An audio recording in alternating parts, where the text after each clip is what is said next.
Hello, everyone. Today I'm going to be talking about React Native automation. I'm going to do a small opening on how I start all my projects and walk you through all my setup and everything to have the application going from the code to actually the app stores. So let's do that. For that, I'm going to be talking about the Expo application services. This is a thing that provides some nice services we can use to build our application. They provide three services: the build, submit, and update. Build is used to build our binaries and applications. Submit is to make it available in the App Store and Play Store. And update is one that is we are going to be using to make the code available to the tester to quickly test the app and provide us with feedback. And for that, let's start our application. Since we did this in the previous session, I'm going to be doing this pretty quick. Let's go. Just to remind you of the process.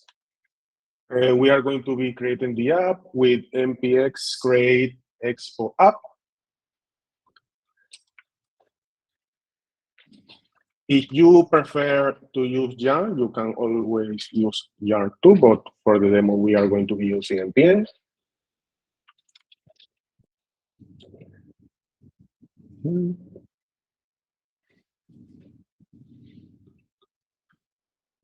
For this demo, I'm going to show you something I didn't show you in the previous session is how to set up a TypeScript.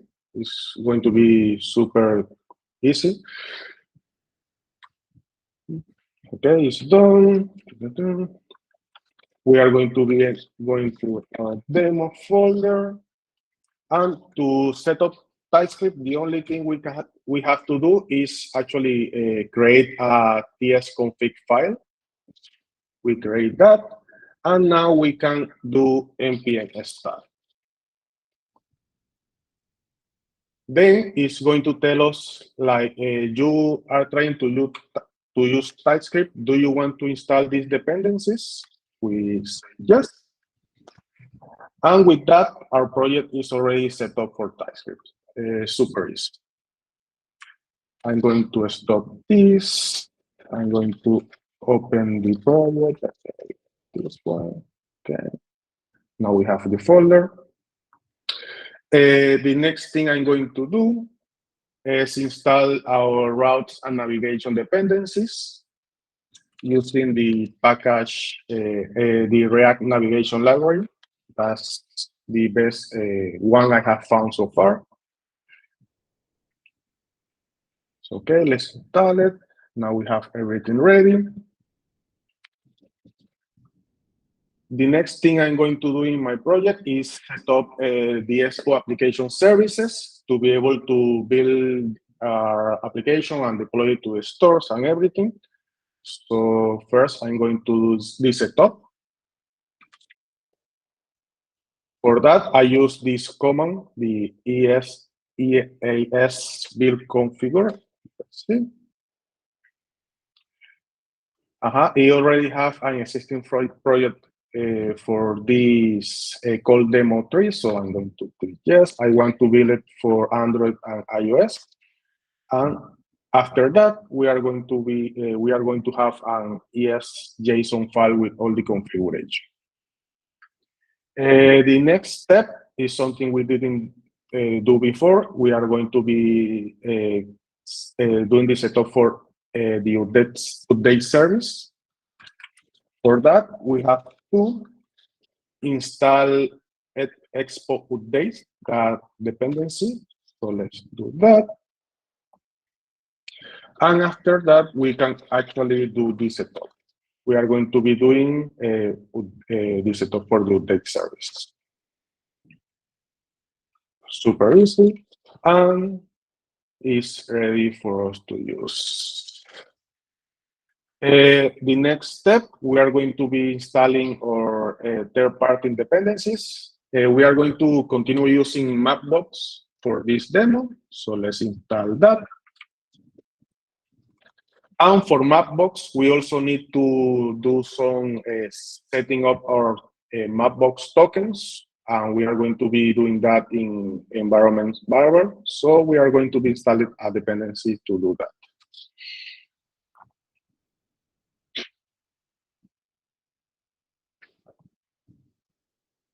Okay, ready. And after that, we are finally going to be building our mobile dev client, like we did the previous session. For that,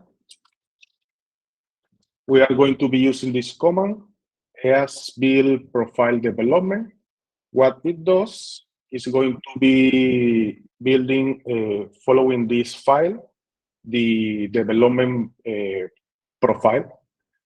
And the profile set is going to be building a development client for the internal distribution. So it's meant to be used for development. So let's do that. And we only want to build it for iOS, Android, or all. Let's say iOS only. Oh, okay. For that, we also need to install the development client dependency. So it's telling us that. You can see that this Expo client actually guide us very nicely through the process. You forget a dependency, do you want to install it? So it's very easy to continue. In this step, it's going to ask us for an app identifier. It's important to note that, yes, in mobile development, we have to set a unique identifier for applications. So it's suggesting this one. And if I want to log to the App Store, for this, I have to, so let's say yes. It's going to ask you for credentials and everything it needs to build our mobile client. And which devices for iOS do you want to make your mobile client available? I have this iPhone and another one. So I'm going to set up both. And it does everything for you. The good thing about this is, would you like to set up push notification? I don't want to for now. And it's going to be our mobile development client. The good thing about Expo, as I mentioned before, is you see I didn't have to open Xcode. I didn't have to fight with the Apple portal, set up all the certificates, credentials, profiles. That's one of the messiest things of doing mobile development. The Expo team, the idea behind the Expo team is the mobile development should be as easy as web development. You shouldn't have to fight with all this configuration and stuff. So they made it pretty easy. After that finish, let me go to, after that finish, you should see your, you can go to expo.dev to see your build finish. I'm going to be using the previous one I built, and you press the install button, and then you can scan this code with your phone to be able to install the mobile client in your device. You will get this, you press install, and it will install your dev client to be able to.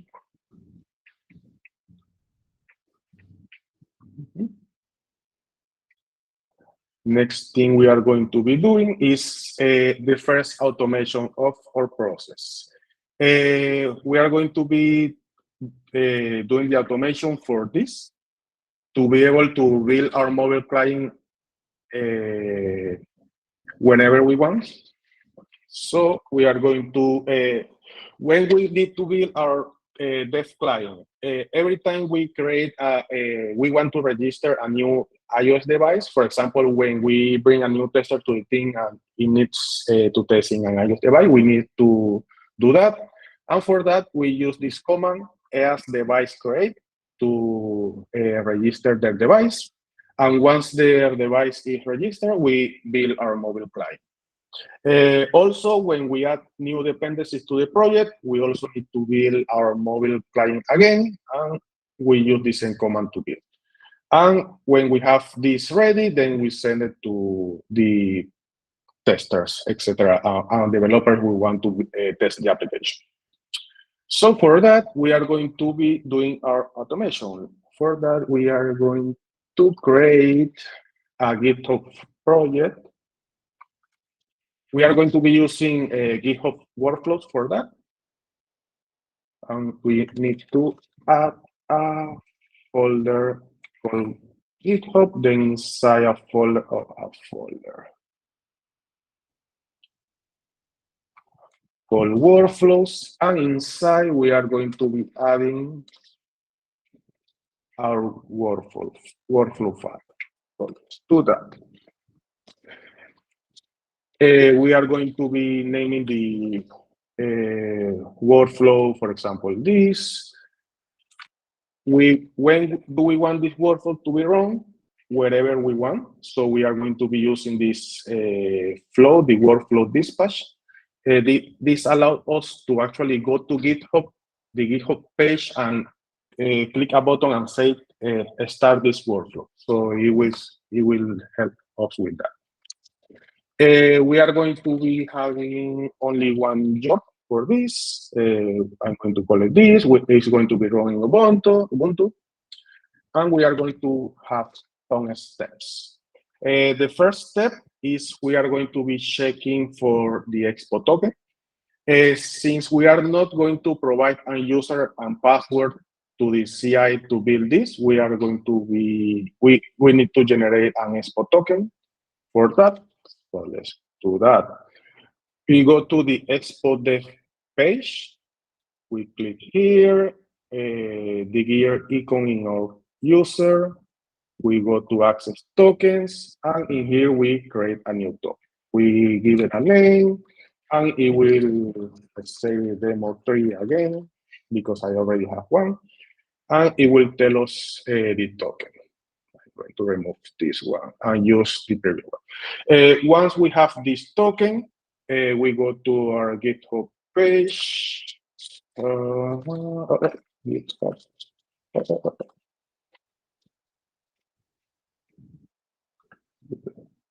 What's the name of the repository? This one. We go to our repository settings. We go to secrets, actions, and in there we are going to click new repository secret. The name of our secret is going to be Expo token, and in here we paste the secret that we generated before. We are going to do the same thing for the Mapbox token, and we can continue with the rest of the steps. After that, we are going to, the next step is going to be setting up, checking out our repository, setting up node, setting Expo and the Expo services. Next, we are going to be, for improvement, for performance, we are going to be checking if we have cache for the npm dependencies. If we have, then we are going to restore it, and then we are going to install the dependencies. And finally, what we want to do is to build our client. We are going to be doing this. The command we use, we specify the platform, and since this is a CI workflow, we don't want it to be interactive, and we actually don't want to wait, since we can go to the Expo site and see when our build is finished. So once we do that, we save the file, we commit it to our repository, and it allows to do that.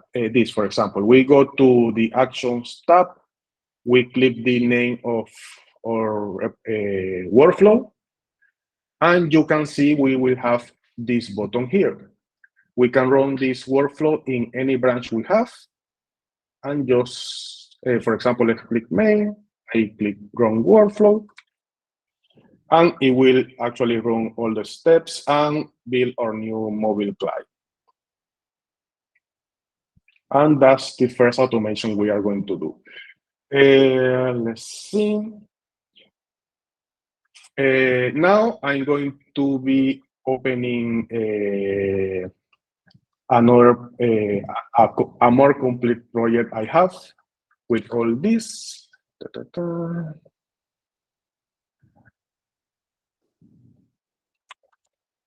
I'm going to open this repository project. Going to the demo3 app, and let me start the project here. Sorry. Demo3. npm start.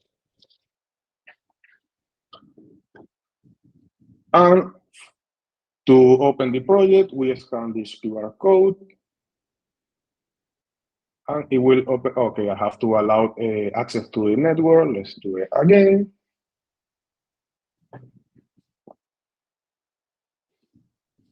And we have this application like before. I press a point in the map and I get the marker. I get the location here. I can delete them exactly as before. Now we are going to build the other workflow that is a little more complex.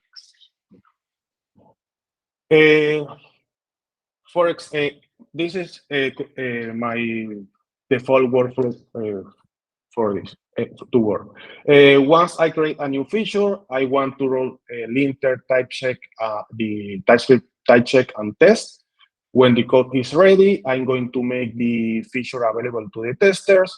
They provide changes. I provide the new changes to the tester. We go like this. Once it's approved, then I'm going to deploy it to the main branch, and finally, I'm going to building and submit the application to Apple and Google servers.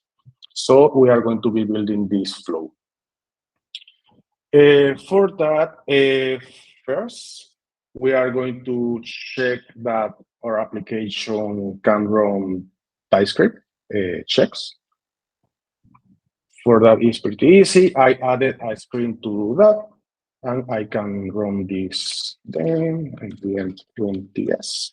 Oh, okay. I have to actually go to the demo folder. Okay. Let's make sure it runs and succeed. Okay, perfect. For this project, for this demo, I only going to run TypeScript check because I won't set up linter or actually testing. Now, I'm going to be showing you the update services for Expo. We are going to be using this command. First, let's, for example, let me show you this mobile client. In here, you will have the Home tab and some extensions to see. This is the EAS update section, where you can see all the different versions of your application that you want to make available to your testers. In here, I have the main branch available to our testers, and you can actually open that and preview how the latest main look like. For example, in here, you can see it shows green markers. Let's switch that up to make it to test. Let's go to the page 1, and let's say we want to change it to another color. Let's say make it a little bigger. And now we are going to run this command to make it available to the mobile client, to the testers, for example. Let's run this as update branch. We want to give it a branch. Let's say test. And it needs a message. Let's use the latest commit message. And we'll build everything. In this step, what it's doing is actually taking all your JavaScript code and uploading that to an S3 bucket to make it available in the mobile application, in the mobile client. So you can see if I go back, I refresh this. Now there's a new branch test where we can actually test these changes. This is the way I made these changes available to the testers. If I open this, I can do open latest or open each push. Technically, I did. Let's open the latest. And it should then have, yes, the blue buttons. We are going to automate this process that, for example, when I build a new feature branch, I want all this to happen automatically. So let's do that. For that, I'm going to, as the same folder, I'm going to create a deployment workflow. It's going to have a lot of steps, so let's go over them.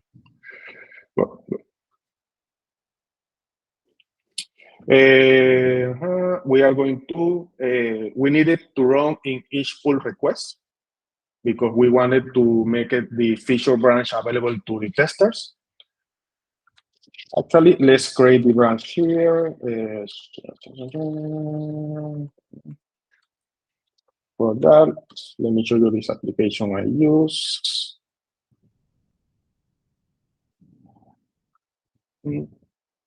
Change market color. Let's push these changes. Oh. Let me create the branch first.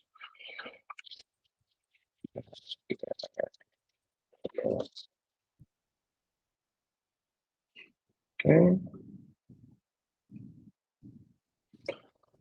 Let's go to our repository and let's create the PR while I'll show you the process for the automation. This is going to be building. Okay. And now let me show you how it's done. We are going to be running this workflow in each pull request. We are going to checking out the project, setting up node, the same thing of the cache and install the dependencies. And finally, we are going to be running TypeScript to make sure our types are correct. All this job is going to be called checks. So it's going to actually, for example, in here, I will run linter and the unit test. Once it finished, I also want to run the ES update command I did before, but I wanted to run only when the checks job succeed. I want to run this when it's a pull request.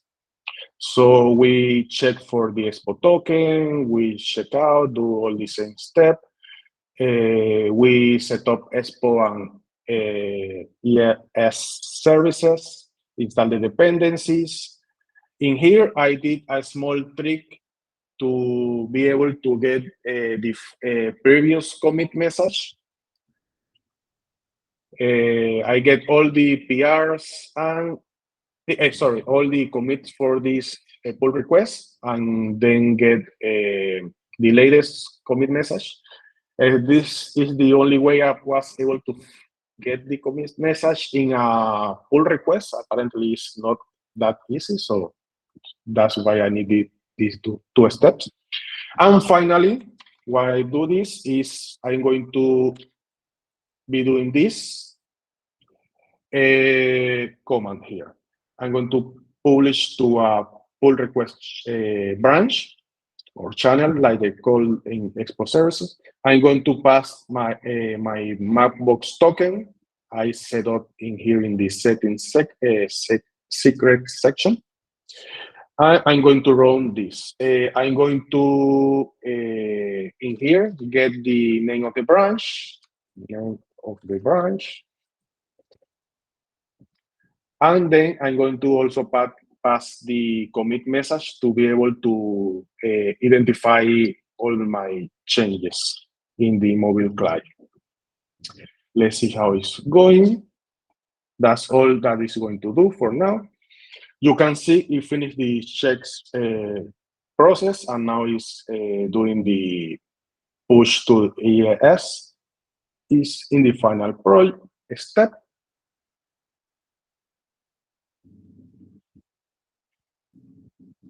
So after it finished, we should be able to see another branch here. Let's see. It's loading.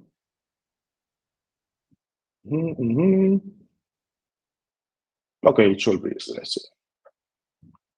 And then your tester, for example, can open this mobile client, and it will be able to see this branch here. And then he can click here and open the latest changes, or open each individual commits if he want to check previous changes. Let's see, open latest. And then he can check the latest changes for that feature branch. The next thing we are going to do, we already did this part of the automation. Now the tester can check the application and everything. And now we are going to continue with this path to deploy the application to the App Store. There are a few steps we need to do before the automation. For the App Store, for Play Store, Google Play Store, there are a different steps. But iOS is a little more close, so they require a lot of steps. First, since we are using Mapbox, we need to tell Apple a string message to ask the user permission to use the location services. For that, we go to the app.json file, and we go to the iOS section. We add an info configuration here, and we add this key to be able to show a message to the user. We only need to define the message we want to show. This app needs access to your location to show markers next to you. A very simple message. Next, we are going to be we need to handle versioning of our application. For mobile applications, there are two things. There is a version, and there's also a build number. Version, the developer can set the version as they want, but for build number, it has to actually be kind of auto-incremental to be able to differentiate them. And we are going to be using Expo. We are going to let Expo handle that for us. We are going to go to the EAS JSON file. We are going to set that for productions build, we want to use the auto increment build numbers. And we want to use, we are going to add this key over here to tell that we want remote the service of Expo to handle this version. So we do that. The next step, we are going to run this command to build our application and deploy into the App Store. We are going to be doing this once locally in our terminal to make sure it runs correctly and the Expo services has access to all the configuration and everything. So we run this once, let's say for iOS only. For Android, as I told you, you have to do a different set of steps. I think it's only downloading a JSON file from the Play Store services to with all the keys and everything it needs to access the Play Store services. But we are only going to do iOS. It's going to ask for our Apple account and everything, and it should work correctly because I already said it before. But in here is going to actually create your application if you didn't create it before in the Apple portal. So after you finish this, you can go to developer.apple.com, see your applications, And that command will just run, will create your application here, ready to be deployed. The next step we are going to be doing is making sure we set our environment variable. To make these variables available to Expo, we have to go to the Expo dev website. Let me go here. To the demo tree we are testing, we go to secrets. And in here, I have to add all the secrets that are needed for our application. We also have to set them here because since this is a different server than GitHub, this is the place they needed the keys to make it available in your application. So we only add Mapbox token here. Just to show you, once you are doing these commands and everything, you can actually go to the credentials tab and see all the credentials that Expo is holding from your application. For example, it's holding here my distribution certificate. It creates a provision profile. Let's see what else. You also have an ad hoc to make your bill available to your internal team. So all this is handled by them. It's very, very difficult to actually do this in a pure React Native application. It's one of the messiest things. So it's nice they do that for us. Finally, we have to get our application ID. This is only for iOS, for the App Store. So we go to our portal, the App Store Connect portal. We go, let me see, app information. We scroll down, well, not that much. And in here, we get this ID.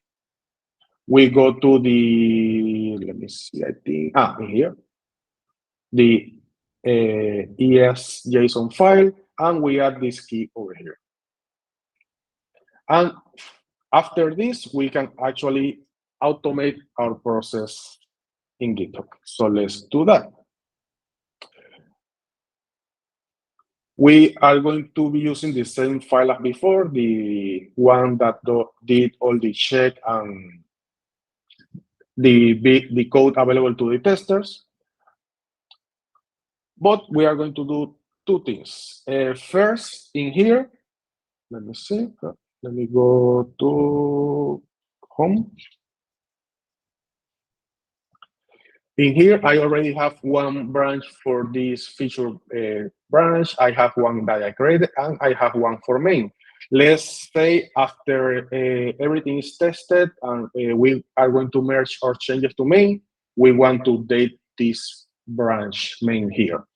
So this is the first thing we are going to do. We are going to do kind of the same steps, but for the main branch. So let's go down here, another job. I'm going to call it a channel main. I only wanted to run in when we are doing pushes to the main branch. Oh, sorry, I also had to add this. In each push to the main branch, this workflow will run. But I'm going to limit this job only to the main branch. Let's see. The same, I set up everything, it's the same as before. The only difference is I'm going to run the update command with auto.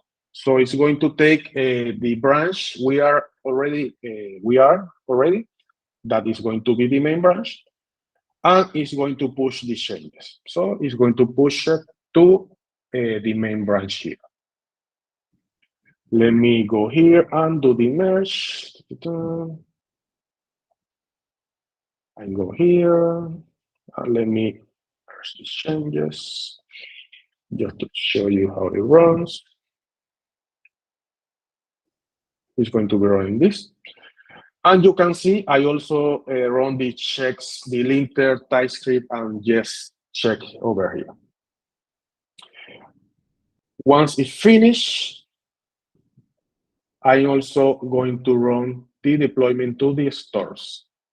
So I'm going to say I wanted to run after the previous job. So first I'm going to deploy it to the mobile client I have here, and then I'm going to deploy it to the stores. So let's do that. The same.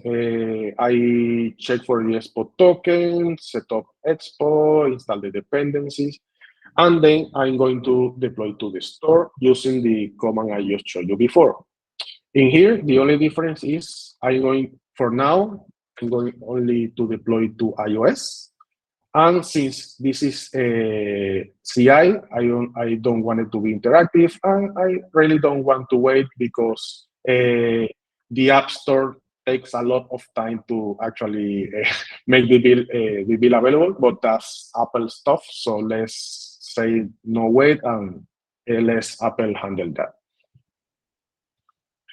So it's going to be doing that here. Let me see what else.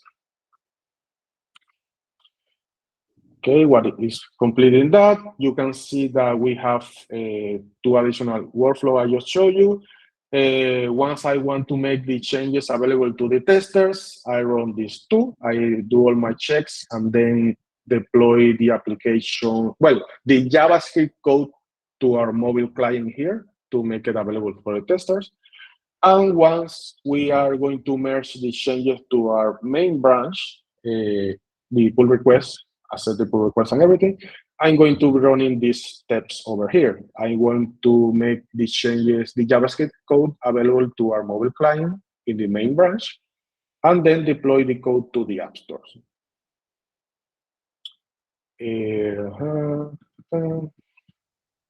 It should take a minute or, okay, almost finished. Okay. So once they finish, for example, in iOS, it will take a time to actually make the bill available. So let me show you how it looks with some previous bill I already have. In here, you will go to the test flight tab. And in here, in bills iOS, you will be able to see all your bills that you already have. You can see that Expo handle all the bill numbers. You can see it's auto-incremented automatically. Important. Expo won't actually push this to the App Store. It will only upload the bill to Apple. So you have to send the bill to Apple yourself. For that, you go down here. We are in the version 1. In here, you tap the plus button in bill, and you select which bill you want to send to the App Store. This is because you will probably have a lot of changes for each version, and you will decide which one of those you actually want to deploy to the App Store. Because Apple has to review your application. So you want to consider when do you want to make your changes available in the App Store. So it can take a while in the Apple side. Let's see. Okay, see, it already finished. Expo is building our application. Let's see. It's building our application with bill number 8. And once it finished, it will deploy it to the App Store. Since I said no wait, you can see my GitHub workflow finish. And I don't want GitHub to actually charge me for that, so no wait. For these services, you can actually set a webhook. One thing I did was you can be notified of when this finished. Let me see what else. And I think that's the full flow I actually built for my own project. One final thing. It's not that important, but it's nice to have. Once I merge my pull requests, I don't need this pull request branch here in my mobile client. So what I did is create another workflow that I want to run when the pull requests are closed. So I say that when the pull request event is of type close. I also have to specify if the pull request was merged. So let's say yes. I do everything, the Expo token, configuration, Expo, install the dependency, and then I'm going to delete this. To delete this branch, this version of the application, I'm going to do channel delete, the name of the branch I want to delete, and yes, and also I don't want it to make it. I don't want to wait iterative since it's DCI. So you can see that this workflow already run over here. Let's see. Pull request. It's already run. It passed correctly. So once I refresh this application, since I merged this pull requests, then this should be going exactly. And let's do this to remove our test branch I created here manually. It says it's called test. Yes, I want to delete it. So I have to do this too. Yes, I want to delete it. And let's refresh. And out, we only have now the main branch. And to finish, just to let you know, this is only one of the things you can do with EAS update to make the JavaScript changes available to your testers, and you test the application here too. What else? Yes, you can actually use this to push JavaScript code to your final users. If you have one critical bug that you need to fix ASAP and avoid going through the Apple process that they can review your application and take hours to approve it, and you only need to one small change in JavaScript you want to deploy to fix the bug, you can actually use this to make the change available pretty quickly to your user. But I'm not going to show you that part because that's a edge case, but it's nice to have in these terms. So yes, that's the entire workflow I do for all my projects. Have worked good so far. Let me see. Do you have any questions? Let me see.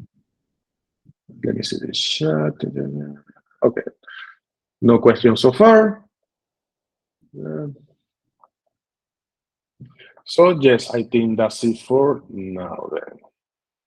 Let's in here you can see is okay. Since I'm using the free version of the Expo services, I have to enter a queue to actually start the build. So it will take a while to build our application, but they have no free plans if you need it to build quickly. Let me show you how it looks for the applications we build. For example, this one. You will be able to see all the process they do. Let me see, for example. Internally, they use an utility called Fastlane that handles all the certificates and everything. Before you have to actually do that yourself, do all the configuration for that. But Expo do that nicely, and you don't have to actually do all that. So it's pretty cool. So I'm really happy with the Expo services. If you didn't notice. So I think that's it for this final lecture. Hopefully this helps to speed up your mobile development. Yes, let me stop the recording then.